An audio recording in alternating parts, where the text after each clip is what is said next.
look like we agree, right? The truth is that in reality, not many people even see it as a problem. I'm being very honest with you here now. Yeah. I am a feminist. I'm a very loud one, by the way, right? I'm one of those people they've told to stop talking too much. Maybe that's why I don't have a friend. But I'm not going to change my story. But the thing is that until we actually understand that there is a problem in that aspect, until we tell ourselves the truth that there is actually there's a balance, there's something that's not balanced basically in most. We are saying this the last generation. I still believe it's still here. It is still what it is. It's gradually. Well, the rates are still not. There's still not a. It's not balanced. It's still not. It's not acceptable. So until then, it is still a problem, right? My point is that if we are aware of the fact that there is actually a gap somewhere, maybe we would start seeing things that we weren't seeing before.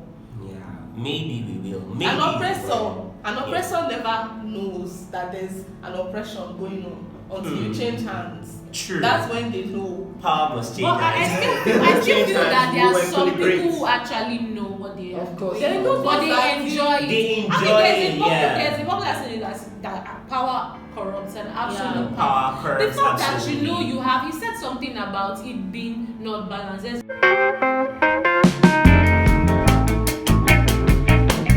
like, there is this, it's asymmetric in nature, it's not balanced, where there's a predator and there's a prey. And he tries it the first time, he sees that it is nice. I know lecturers in my school would definitely tell a girl to even book.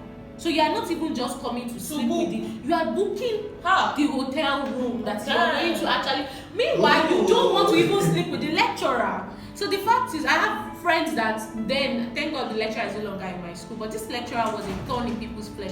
And people would literally say that the fear of this particular lecturer is the beginning of wisdom in my department. Wow. That was how bad he was. He was somebody that could just easily see anybody, pick that person up and say, stroke me.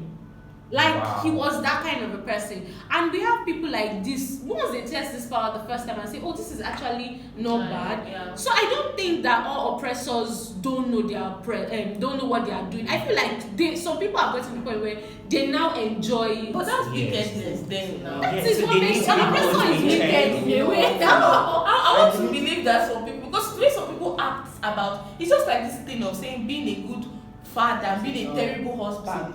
Some people are not completely terrible, but there's an aspect that they act. There's an aspect of there's way they do certain things that make you feel like, how is this person doing this? I'm not even, the person doesn't feel. I feel like there's some people that don't even know that they're actually. I don't doubt that there are people who don't know, but then they are still a lot. I love that one. I will keep telling people that when people start calling men are this, I don't like that. I say they are good people, they are bad people. That guy is a motherfucker. So we should avoid general. That person is a motherfucker. The person you just called, and then you shouldn't bring that kind of instance when we're now talking about submission or that person is a serial offender. Actually, And he should go to jail. He's a bad person. He's equivalent to an assassin. So he's a bad person. You understand? That's my problem. That's why sometimes when all those rape stories are flying around, I check my WhatsApp story and I say men are this. These are not men. These are bad people. Understand? Yeah. These are criminals.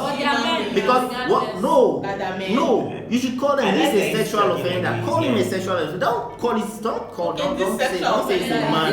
Don't say it's a man. If she's a woman, I'm saying it's a woman. I don't think it's no. People were saying men are this. Like I said, general. I have a problem with some feminists. There's a line between feminism and misandry. Take it or leave it. Yeah. There's this lady that woke up one day, typed on Twitter that we can't keep walking freely in the night if this species of humans called men. You can't tell me that. No, that was someone else. I have to go and check. That's the grabbing power. Okay. That's perhaps. That doesn't count. That's even too much. Yes, that's misandry. Yeah. I'm a feminist.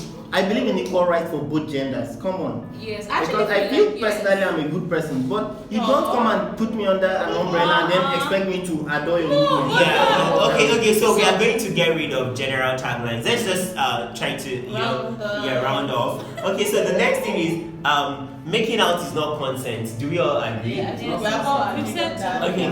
Going into a bedroom is not consent. Do we all agree? I don't even know what that means. So going into the bedroom in the sense that a lady agrees to go to maybe a hotel room with a man, does it mean that she wants the man to have sex with her? I don't think it doesn't. No. It's not. See, it used to be, but it is not. See, at this level, then I feel it's just obvious that at this level, the good thing is that there's a radical approach towards sensitizing the society that the woman should be respected, and you should respect that. If not, you go down the drain. Be you innocent, guilty or not. So I feel you should tread. That's why I open this. So that is to say that maybe is not consent, and no is not consent.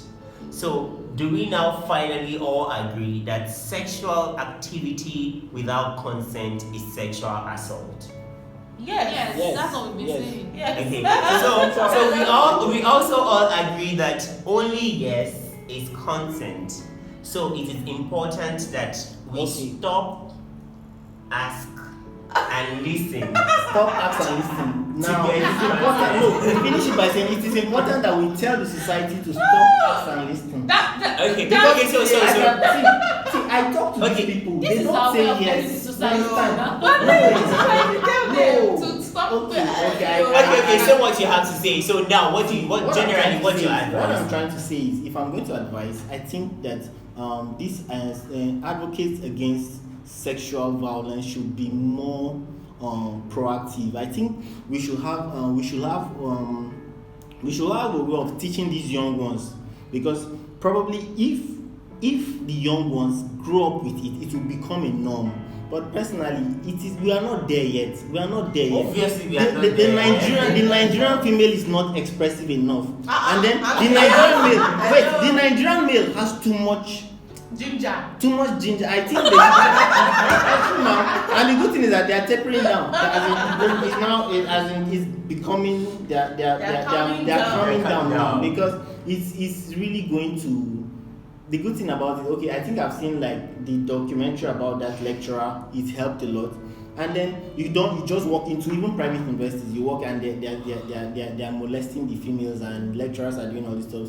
I think with routine sensitization and arresting the school priests, I think a lot of things will actually be tamed. But there's always a thin line. Very nice. And so Victoria, what you have to say? Okay, so then personally, I agree with what everybody has said. I think we have all made reasonable, we've all created reasonable conversations. But one thing I feel can be a good starting point is to stop. When we're talking about issues like rape or sexual, all of those things, let's address it generally. Once we start looking at it as female, male, there are some things that when you address generally, you realize that what you're saying doesn't make any sense. Right? If you are saying that a woman walking with a skimpy clothes is inviting a man to rape her, look at it the other way around. A guy walking bare-chested, is it actually, is a woman, will you see it that he is inviting a woman to, So in other words, you're saying some of these things are specific and we should treat them and we as should such. remove all of that, because it looks like we're putting more attention on someone and we're neglecting another, and we forget that we coexist together, right? So people don't rape themselves. They're human beings, and in this world where there's a lot of sexual, activity going on, it's no longer we're not even saying men and women anymore. These days it's men and men, women and women. It's crazy. So let's forget this. I'm not saying forget gender. Gender is important because we are different. But when you are looking at issues, right, look at it in one way. Maybe it will just make sense to you that you are saying trash about certain things, right? And hopefully, like he said, we can all learn. I just hope we get to be more sexually Thank you so much for that. Thank you so much for your remarks. Yeah, I also believe that, like I said before, we or everybody should be an advocate against, in fact, be an advocate for consent or of consent. Always try as much as possible to listen. Always try as much as possible, like he said, some things he said, listen. Always try as much as possible to ask. Always try as much as possible. I even feel like this is even more than just what it is. If we can start from the beginning, the grassroots, where we say, parents, start to teach your children. Let this be added to the curriculum in schools, where people understand that this is what it is. If our boys are taught to respect women, the girls, and the girls are taught as well to respect the men, to not really see it as, I feel like there's this superiority thing when it comes to gender, where they say a man is superior to a woman, and it always gives room for someone collects. So basically, if these things are added to the curriculum, it's not bad. And then there is a need for empathy. We've said a lot of things, but we need to always be empathetic, especially you as human beings. We always interact. Everybody wants to get it on. Everybody wants to be sexual. But think about it. Would I be happy if I were in her shoes? Would I be happy if I were in his shoes? Yeah. So we need to think about all of these things, because these things would help guide us, our actions, the things we say, anything that we do really. All of these things, we need to put these things. And then I think the thing that none of us have said thus far is the fact that when people actually come out, I know that a lot of people have made false claims about being sexually molested or abused. Yeah. But when people come out to say that they were sexually molested and abused, let us not try to blame the victim. Like, there are people that are legit victims of these things. So let us teach our children. Guys, let's tell our guys that women are not plaything. Women are not for just sexual gratification or taking care of the homes alone. And then let us teach our female to know that they have a right to say no. To know that they don't have to go on with whatever it is that is happening to them that they are not comfortable with. Let us let our daughters know that there is more to what they can give than just their bodies, and keep it quiet. And that they can collect too. I'm just saying. Actually, I think we're getting there. Yeah. So it's been an interesting conversation. Thank you so much, Choma. Thank you, Victoria. And thank you, Franklin.